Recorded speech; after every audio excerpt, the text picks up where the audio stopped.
we divide 274 by 5 in long division method.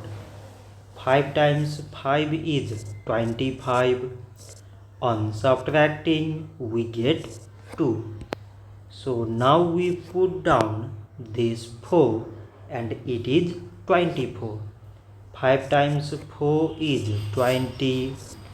On subtracting we get 4. So now we have no any other number to put it down.